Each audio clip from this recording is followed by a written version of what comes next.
아침 하나님과 함께 누리는 하늘의 양식 오늘 만나. 제4장. 산발랏이 우리가 성을 건축한다 함을 듣고 크게 분노하여 유다 사람들을 비웃으며 자기 형제들과 사마리아 군대 앞에서 일러 말하되, 이 미약한 유다 사람들이 하는 일이 무엇인가? 스스로 견고하게 하려는가? 제사를 드리려는가? 하루의 일을 마치려는가? 불탄 돌을 흙무더기에서 다시 일으키려는가? 하고 암몬 사람 도비아는 곁에 있다가 이르되, 그들이 건축하는 돌 성벽은 여우가 올라가도 곧 무너지리라 하더라. 느헤미야 52 프로젝트 16일차입니다. 오늘 묵상의 제목은 근신하라 깨어라인데요. 함께 묵상하면서 하나님 앞에 근신하고 깨어있을 수 있는 우리 모두의 하루가 될 수 있기를 간절히 소망합니다. 1절을 보면 산발랏의 분노가 등장합니다. 성벽 재건축이 열정적인 모습으로 다시 시작이 되었죠. 3장에 진행된 내용으로 인해서 산발랏의 반응이 상당히 심각해집니다. 2장의 반응보다 훨씬 더 심각하게 보이고 있죠. 2장에서 산발랏이 조롱했던 것은 유다 백성에 대한 단순한 경멸감, 자기 자신에 대한 우월감, 그리고 느헤미야의 계획이 단순한 공상에 불과하다는 확신 때문이었습니다. 그러나 4장에서는 산발랏이 극심하게 분노했다는 점을 강조하고 있죠. 분노한 이유는 느헤미야가 결국 성공할 것이라는 불안감으로 인한 절망 때문이었습니다. 마음이 초조해진 것이죠. 산발랏은 이어서 허세로 가득 차 성벽 건축자들이 듣는 데서만이 아니라 자신의 형제들 앞에서도 비웃는 말을 합니다. 그래서 산발랏의 발언은 자신감이 없어 보인다고 말하기도 하죠. 2절에는 산발랏이 조롱하는 말들의 내용이 기록됩니다. 산발랏의 조롱은 자기 동포의 사기 진작을 위한 것이기도 했고, 유대인들을 협박해 이를 막기 위한 것이기도 했습니다. 산발랏은 자기 군대, 자기를 따르는 자들 앞에서 망신당하지 않기 위한 방법으로 비웃음을 사용하고 있죠. 성벽 재건의 모습이 얼마나 탄탄했는지, 또 얼마나 유대인들에게 희망적이었는지를 잘 보여주는 대목입니다. 산발랏의 첫 번째 질문은 유대인들이 미약하다고 평가한 것과 유대인들이 해야 할 일의 규모가 크다는 것을 대조하고 있습니다. 이 미약한 유다 사람들이 하는 일이 무엇인가 조롱하고 있죠. 그렇기에 유대인들은 그 일을 성취할 수 없다고 연신 떠들고 있는 것입니다.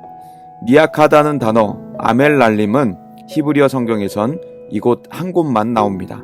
이 단어는 약해지다, 기운이 없어지다 라는 의미를 가지죠. 산발랏의 바램은 유다가 지금도 미약한데 성벽 재건이 점점 힘을 잃어버리기를 바라고 있는 것입니다. 물론 현재 유대인의 전력으로는 성벽을 재건하기에 역부족인 것은 사실입니다. 또한 시간이 지나며 어떤 변수가 작용할지도 모릅니다. 스스로 분열할지도 모르고 지쳐 포기할지도 모를 일입니다. 그러나 산발랏이 간과한 것, 보지 못한 것은 하나님의 손입니다. 느헤미야와 그들을 도우시는 하나님의 손은 끊임없이 작용하고 있었고 세상 주관자들을 움직여서 일하고 계셨습니다. 그러니 유대인은 미약하고 일의 규모가 크다 할지라도 그것을 다스리시는 크고 강하신 하나님께서 성벽 재건의 일을 해나가고 계셨던 것입니다. 산발랏은 계속 성벽 재건의 일을 조롱하며 그들의 희망을 꺾으려 하고 허무하게 미래를 불신하게 만드는 말을 하고 있었습니다. 3절에는 도비아의 조롱이 나타납니다. 산발랏의 빈정거림과 장단이 잘 맞아들어가는 말을 하고 있죠. 도비아는 발언권을 얻어 경박한 말을 하기 시작합니다. 그런데 도비아의 이름은 참 좋은 이름입니다. 토브라고 하는 단어, 좋다라는 뜻인데 특히 보시기에 좋았더라 라는 그 말씀에 쓰이는 단어입니다. 야라고 하는 단어는 할렐루야 할 때와 같은 단어인데 하나님을 말하고 있죠. 토브라고 하는 단어와 야라고 하는 단어가 결합되어 토브야, 즉 도비아로 발음이 되는 것입니다.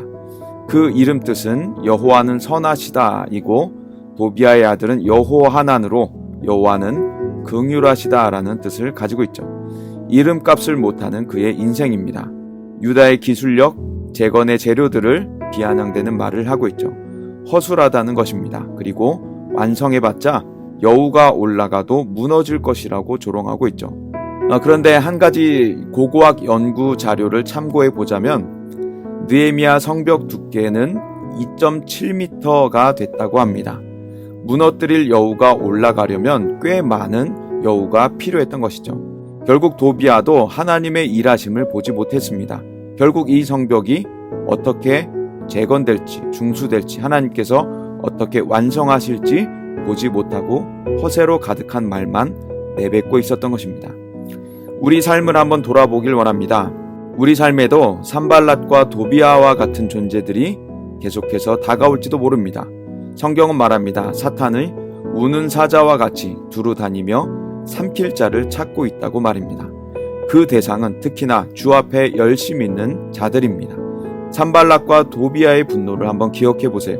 2장 재건이 미미할 때와 4장 성벽 재건에 박차를 가했을 때 그들의 분노와 조롱은 차이가 있었습니다. 산발랏과 도비아처럼 사탄은 우는 사자처럼 으르렁대며 돌아다니고 우리를 두렵게 만듭니다. 때로 어떤 일을 시도할 때, 신앙의 길을 걸을 때 포기하고 싶게도 하고 더 못 걸어가고 돌아가고 쉽게 만들기도 합니다. 그런데 그 사자의 모습을 자세히 한번 들여다보시기 바랍니다. 그 사자는 묶여 있는 것을 발견하게 되실 것입니다. 철로 역정의 순례자에게 겁을 줬던 사자가 사슬에 묶여 순례자를 해칠 수 없었듯 말입니다.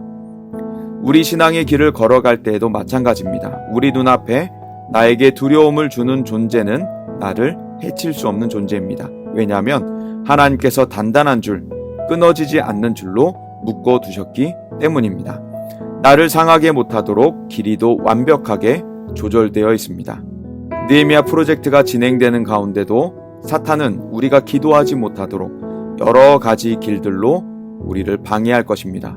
그때 여러분 기억하시기 바랍니다. 공격이 거세다는 것은 내가 너무 잘하고 있다는 것이고, 그러니 끝까지 포기하지 말자는 것입니다. 우리는 결국 승리할 것이기 때문입니다. 두 번째 또 우리가 해야 하는 것은 기도할 때 성령의 충만을 힘입어 보이지 않는 것을 볼 수 있는 눈이 열린다는 것입니다. 산발랏과 도비아를 묶어 놓으신 하나님을 보게 되고 회파된 성읍을 재건하고 계시는 하나님의 손을 발견하게 될 것입니다. 그래서 기도하는 사람은 인생길을 걸으며 여러 풍파를 만나도 그 속에서 길을 계속 걸어갈 수가 있습니다. 지칠 수도 있고 피곤할 수도 있습니다. 그래도 그 길을 포기하지 않고 되돌아가지 않습니다. 하나님의 손이 앞에서 끌어주시고 뒤에서 밀어주시기 때문입니다. 이처럼 기도하는 자는 힘이 있습니다. 기도로 성령의 충만을 힘입어 영적 눈이 열리기를 소원하시기 바랍니다. 그렇게 된다면 우리도 이와 같은 고백을 할 수 있을 것입니다. 연약한 오감으로는 알 수 없고 이성의 희미한 광선으로는 볼 수 없는 것들이 강하고 당당한 확신으로 그것들이 하늘에서 왔음을 보이네. 이엠 바운즈 목사님이 했던 말입니다. 내 손아귀에 있던 나의 문제들, 내 삶의 기도 제목들 하나님의 손에 넘겨 맡겨드리면 좋겠습니다. 내 삶의 문제들, 주권 역시 내게 있지 않고 하나님께 있기 때문입니다. 느헤미야 52 프로젝트에 참여하시며 내게 다가오시는 시험과 유혹과 방해들, 과거 지금까지는 내가 패배했을지 몰라도 이번에는 주의 이름 의지해서 돌파해 나가시는 우리 모두가 되시기를 간절히 기도합니다.